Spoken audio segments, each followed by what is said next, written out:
Culture sends a message to young men that you should suppress every masculine urge. You should try to cast aside your family. You should try to suppress what makes you a young man in the first place. And I think that my message to young men is don't allow this broken culture to send you a message that you're a bad person because you're a man, because you like to tell a joke, because you like to have a beer with your friends, or because you're competitive. It's our message, the cultural message, and I think the president's and mine is the exact opposite, but our cultural message is, I think that it wants to turn everybody, whether male or female, into androgynous idiots who think the same, talk the same, and act the same. We actually think God made male and female for a purpose. And we want you guys to thrive as young men and as young women, and we're going to help with our public policy to make it possible. I really cannot remember the last time I was this excited to talk about a story, because what we are going to discuss today combines two of my favorite things: karma and the humiliation of a MAGA Republican. And the MAGA Republican in question is J.D. Vance, who had one of the most embarrassing moments I have ever seen from a politician. So much so that Donald Trump can be seen behind him, just with this disgusted look on his face. For someone who he already does not respect, it was a disaster for Vance that we are going to get into. But before we do, if I could quickly ask you to leave a like on this video, and if you haven't already, and you enjoy our channel, to hit that subscribe button. It goes a long way, and it really does mean a lot to me. Now, this moment in which J.D. Vance was humiliated took place in front of his alma mater's football team, the Ohio State Buckeyes, who were at the White House today. So before we get into what happened with JD, unfortunately, we have to start with Donald Trump's introduction, which was more about himself than the Buckeyes. Offensive line is so important. You have no idea. I've seen teams that were great, but they didn't have the offensive line, and it just doesn't work out, right, Will? Right. You beat the Fighting Irish that day, 34-23, and for the first time in 10 years, proudly claimed the title of the great state of Ohio, the great state. I love that state. We won that state in a landslide, Governor. We won it in a landslide. I love Ohio. We'll never let you down, I swear, I promise. And if I let you down, he won't, okay? So you have a backup. But I do love the place. And so today I'm honored to call the Ohio State University Buckeyes national champion. The national champions are there, and Donald Trump still finds a way to make it about himself. No shock that Donald Trump is so self-involved that he can't think about anything other than his big win, which, I'm sure, if we looked at what those numbers would be today, the people of Ohio, who are losing manufacturing jobs because of Donald Trump and are now being promised manufacturing jobs that aren't coming by Donald Trump, probably aren't that happy with him. But this is a story about J.D. Vance and the humiliating moment that took place for him today. And it was so bad, especially because of what he had to say in this clip right here. I think that our culture sends a message to young men that you should suppress every masculine urge. You should try to cast aside your family. You should try to suppress what makes you a young man in the first place. And I think that my message to young men is don't allow this broken culture to send you a message that you're a bad person because you're a man, because you like to tell a joke, because you like to have a beer with your friends, or because you're competitive. It's our message, the cultural message, and I think the president's and mine is the exact opposite, but our cultural message is, I think that it wants to turn everybody, whether male or female, into androgynous idiots who think the same, talk the same, and act the same. We actually think God made male and female for a purpose, and we want you guys to thrive as young men and as young women, and we're going to help with our public policy to make it possible to do that. J.D. Vance pretends that he's this picture of masculinity, that he's this macho guy who just likes to kick it with his buddies and crack open a couple of beers, which he doesn't. Very clearly, J.D. Vance is this, like, stiff and slimy and conniving guy who I don't think anyone would want to hang out with. There is no charm to J.D. Vance. There's no charisma. There's nothing there. Even though everyone in the MAGA world wants to tell you that. Especially, they want to say he's more masculine and more charming than Tim Walz. which Jesse Waters said, which is really about to backfire when you see this clip. Women love masculinity, and women do not love Tim Walz. So that should just tell you about how masculine Tim Walz is. The other day, you saw him with a vanilla ice cream shake. Had a straw in it. Oh. Again, that tells you everything. Judge Janine. So, it's Tim Walz who isn't masculine? It's Tim Walz who's too awkward for you? Well, J.D. Vance today was with his hometown team, his alma mater, the Ohio State Buckeyes, the national champions of college football, and he decided, because that was his team, he was going to present them with the trophy. Now, it is a different trophy than you will usually see, like from the Super Bowl, the Lombardi Trophy, or the Larry O'Brien in the NBA. It doesn't have a sturdy base.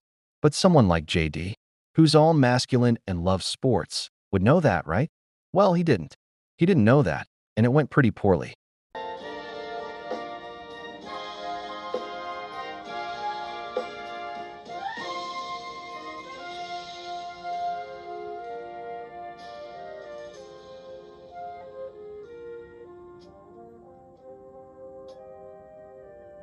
Again, we're going to be running that clip of JD right here, just again and again as I talk about this.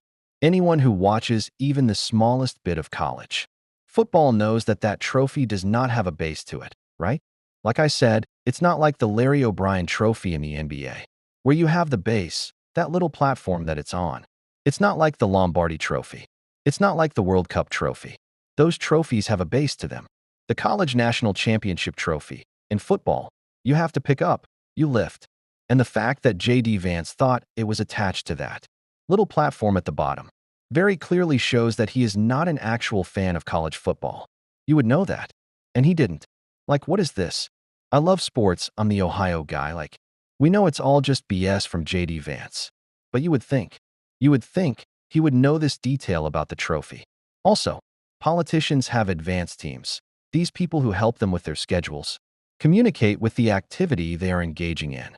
You would think there would be some warning to Vance that if you pick it up from the bottom, it is going to break, and you're going to look ridiculous, like he did. He did not know what that trophy was. He does not clearly follow college football, and he embarrassed himself because of it. Wasn't very masculine there, JD, like playing around on the floor. And you can see Trump in the background just being like, oh my God, and the guys behind him too, as he's going to pick it up from the bottom, are like, what? What are you doing? Give me that. Embarrassing. Embarrassing from JD. But again, the guy's a fake. This should not surprise us. That he doesn't know anything about the team. He very clearly claims to love the trophy they won, that he doesn't know how it works. Guy's a goof, and he's a liar. It's just what it is.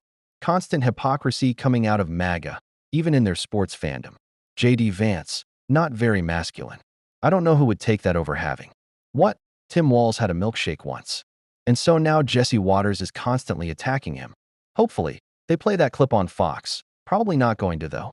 But speaking of the hypocrisy coming out of MAGA, of course, we know these are people who claim to love the rule of law but are actively defying it right now. And that is exactly what Bernie Sanders has been railing against, and did in this clip right here.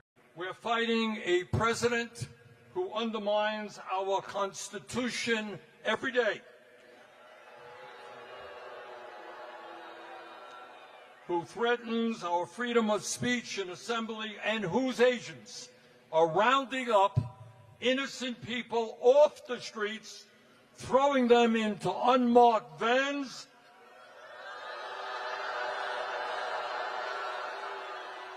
and bringing them to detention centers in this country and abroad. That is what takes place in dictatorships, not in America. We will not allow them to continue to do that.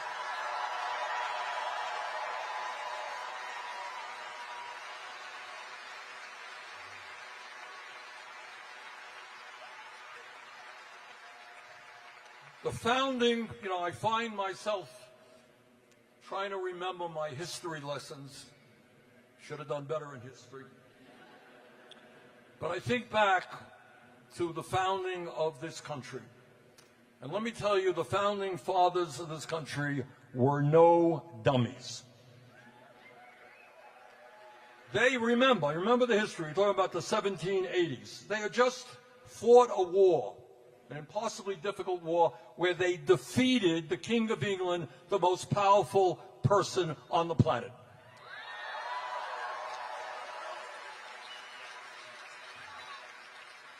Let's hear it for George Washington.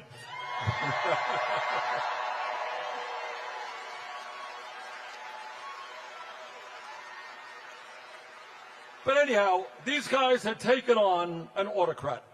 And they sit around and they said, all right, what do we want in our new country? What do we want? And what they said is, we don't want any one person to have all of that power. So they dealt with the Federalist Papers and all that stuff, and they came up with this kind of brilliant idea of a separation of powers. All right? They said we're going to have a legislative branch, Congress, House, and Senate.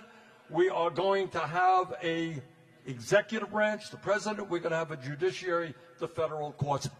And each one will have check on each other. And what I want to tell you, and I don't need to tell you, I think you're seeing it every single day.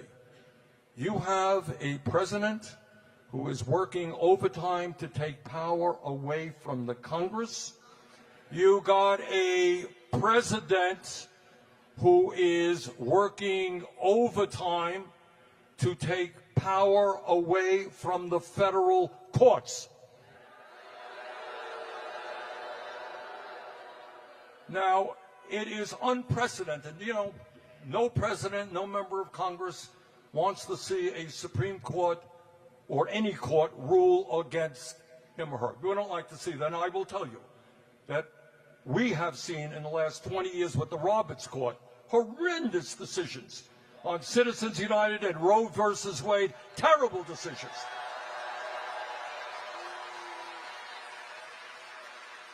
But we understand that we live in a rule of law. What Trump and his friends are doing now is they're saying, oh, a judge ruled against us. A judge said we can't do something which is unconstitutional. Let us get rid of that judge. Let us impeach that judge. So in other words, you take power away from Congress, you take power away from the judiciary, and also you got a president who really does not like to be criticized. So he is sued. I mean, this is, again, unprecedented. He has sued ABC, CBS, Meta, the Des Moines Register. The Des Moines Register did a poll he didn't like. They are suing him. They are investigating right now PBS and NPR. So you add it all together. And what I would say to Trump, if you cannot take criticism, get out of the political process.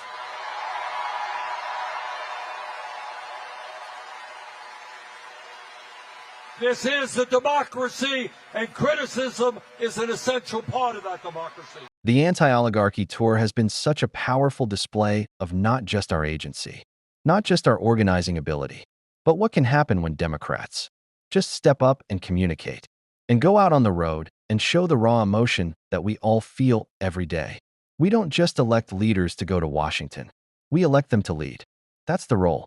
It doesn't just stop with the up and down votes. You have to organize. You have to create this agency. You have to show us how you're going to fight. Bernie and AOC are doing that. I'm glad that we have them. And we're going to keep talking about that work every single day on this show. And if you want to support that, support our effort to senselessly mock JD Vance. I'm going to be playing that clip every chance I get. You can hit that subscribe button, leave a like on this video, and if you stuck around to the end, you can drop a blue heart in the comments. And until next time, I'll see you.